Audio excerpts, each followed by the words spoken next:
Are you guys supposed to be over there? Morning. You know, today marks 20 days since the Tax Cut and Jobs Act became the law of the land. Already, this new law is helping to improve the lives of middle-income families across the country. You saw the announcement from Walmart just this morning. More than 1 million Americans are due to receive their bonuses because of tax reform. Already, workers are seeing real increases in base wages, increases in 401k contributions, and in maternity and paternity leave. Power companies in a number of states are planning to lower electricity bills. Think about what a relief that's going to be with the cold winters we have. You had to come to Wisconsin sometime this year. Your power bills get pretty high. Manufacturers, they're announcing plans to hire more workers and expand their operations. All of this has happened in just 20 days. So think about this. This is all before families have even started to see the benefits of lower tax rates, better withholding, and a higher standard deduction. Remember, the typical family of four making $73,000 will get a $2,059 tax cut just this year. So this is just getting started. And we look forward to more good news for middle-income families and for our entire economy. I'd like to turn to a very serious issue. As you know, we are working to secure the funding that is needed to rebuild our military. What does that mean? Why do we spend so much time on rebuilding our military? Why do we spend so much time talking about this? There are countless facts and figures that I could quote about the weakening of our military capabilities. Let me just say a few things. Less than half of the Navy's planes can fly. Less than 10% of our Army's combat brigade teams are ready to fight. Our Air Force is the smallest that it has ever been. Chairman Mac Thornberry puts it best when he says, we have too few planes that can fly, too few ships that can sail, and too few soldiers who can deploy. But this is not just costing us military might. This is not just hampering our mission. This is actually costing us American lives. Last year, this nation lost 17 sailors aboard the USS John McCain and the USS Fitzgerald. Readiness shortfalls were serious factors in these fatal accidents, which happened on aging ships with expired training certifications. Every day that goes by without adequate funding is another day we are pushing our military past the breaking point. And it is a shameful situation. And we have a duty to address it and do right by the men and women who put their lives on the line to protect us here and abroad. And that is exactly what we are going to do.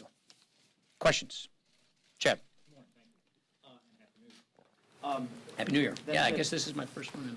Yes. Yeah. So since you're talking about funding for the military here, Mac Thornberry indicated to me last night that he thought it would be impossible to pass another interim spending bill without an agreement, at least going forward on cash, particularly pertaining to the military. So two-part question. Does it look like we're going to have to do an interim spending bill by next Friday? I can't speak to, well, if there's going to be another, we are making good progress on caps negotiations.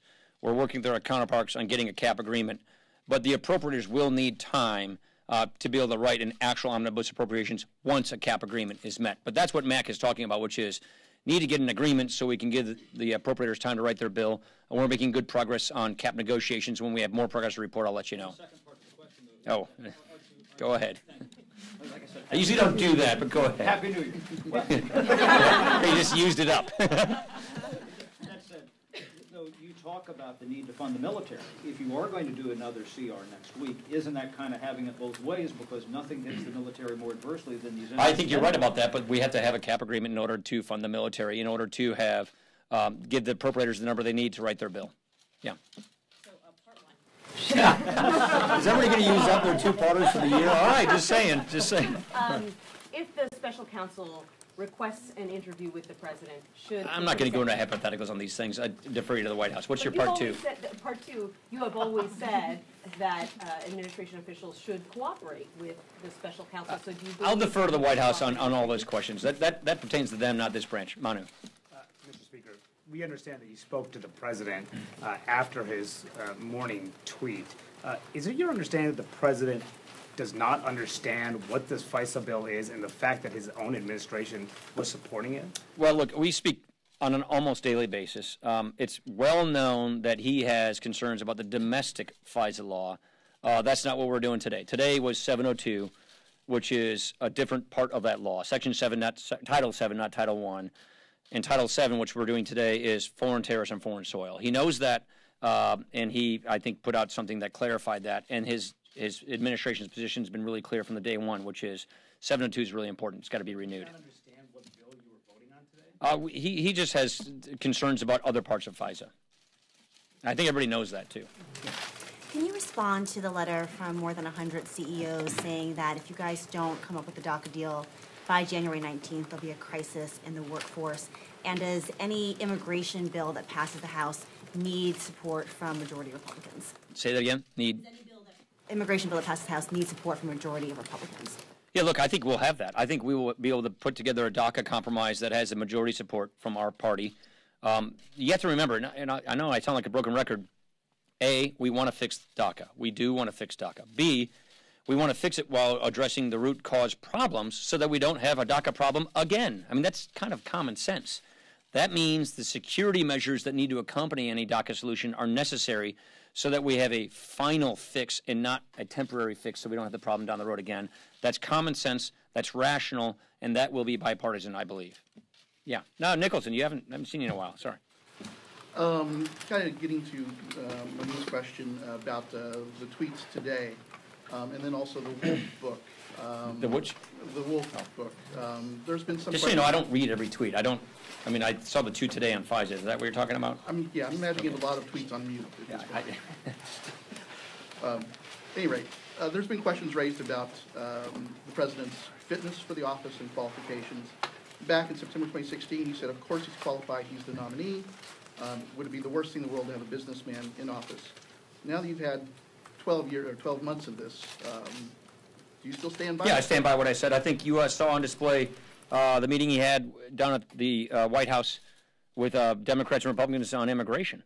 I think that's the kind of meeting we always have with the president. I'm glad the country got a chance to see that. Yeah. So, Mr. Speaker, does it surprise you that the President of the United States doesn't seem to be aware of his White House's position on this FISA? Oh, he's aware of it. I don't know. I can't speak to what the tweet was, but he's aware of it. We've talked about FISA in the past. He knows what FISA. He knows what 702 is. Leader McCarthy said yesterday the Bob Goodlatte immigration DACA bill was a good bill. Do you have any plans to bring that to the floor? Yeah, I think it is a good bill. We're working on that. I think it's a good bill. Look, I think it's important that we start putting ideas on the table. Leader McCarthy, as you know from the meeting that I just referenced at the White House last week, the agreement was that the four leaders, Cornyn, Durbin, Hoyer, McCarthy, would begin negotiations to come up with a DACA solution. When people bring ideas to the table, that's constructive. That's what Goodlatte is doing, the chairman of the committee that's relevant here, along with McCall.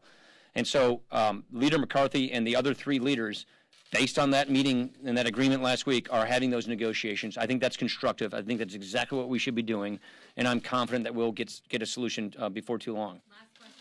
Yeah. Just to follow up on that, you said on the DACA, you said earlier that you expect it to be bipartisan. The Goodlatte bill, I understand you believe is a good bill, but Democrats do not.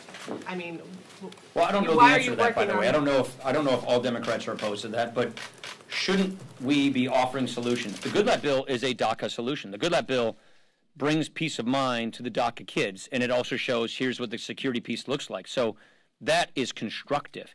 The Goodlatte bill doesn't say don't help DACA kids, deport. It doesn't do that. It says here's one way to solve this problem and give peace of mind to these DACA kids. I would like to think people think that that's probably a constructive thing to do. But if it only gets Republican support, would you be willing to bring it to the floor if it had 218 Republicans, but not Democrats? Anything we can do to pass to advance these causes and issues, I think, is helpful and constructive to getting the bipartisan agreement that's going to happen. Thank you.